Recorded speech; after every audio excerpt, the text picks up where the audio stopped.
Hello, Neighborhood Care Teams. I'm Jay Shaw. For those of you who don't know me, I am a research scientist at Women's College Hospital in our Institute for Health System Solutions and Virtual Care, and am an assistant professor at the Institute for Health Policy Management and Evaluation at the University of Toronto.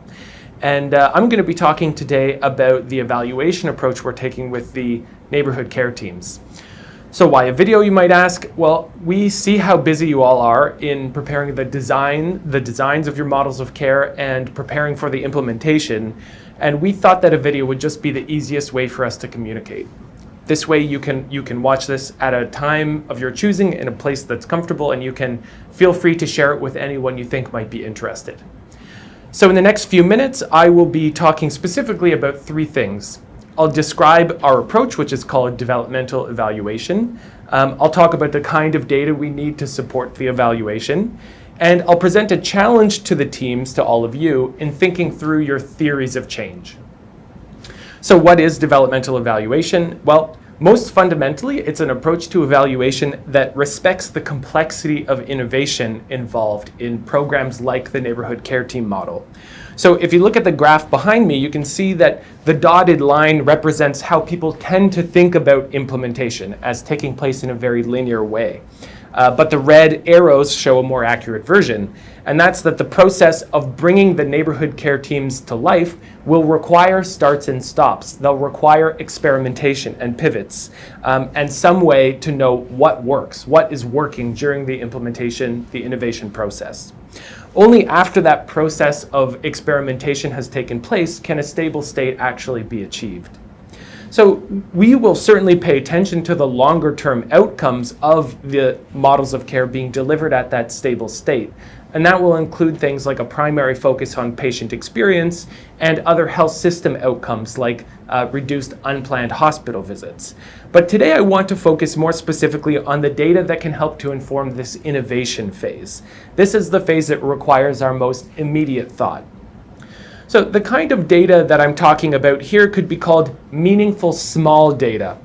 These are data that are uniquely relevant to your particular approach to your neighborhood care team model and to the process of developing and innovating that model. So in this way, it's sort of the opposite of big data. In this early phase, we actually don't want everyone collecting the exact same information about processes. Instead, we want very specific metrics about very specific activities that each of you are engaging in as you build out and bring to life your neighborhood care team model. So an example would be if a team is setting up a central call number, a telephone number, what might we want to know to understand how that's working? Well, we would not want to know the number of calls and the times at which those calls are made. That would be important information for understanding how well the telephone number is working.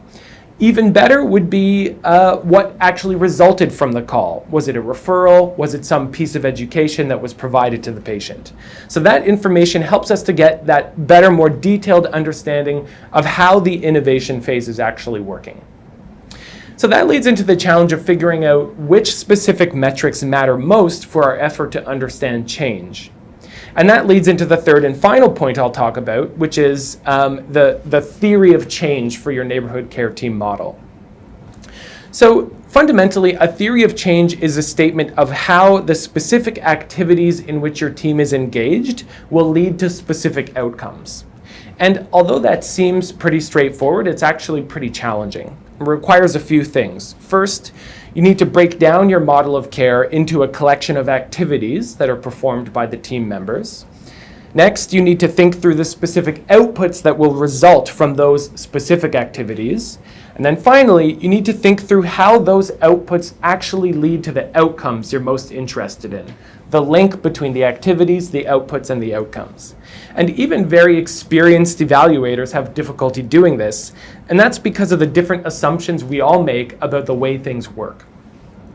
So I won't go into any detail about those assumptions here, but I want to end with a challenge. So from the presentations we saw of your models of care, we know that you've already started to think in lots of detail about the specific activities that make up your neighborhood care team models.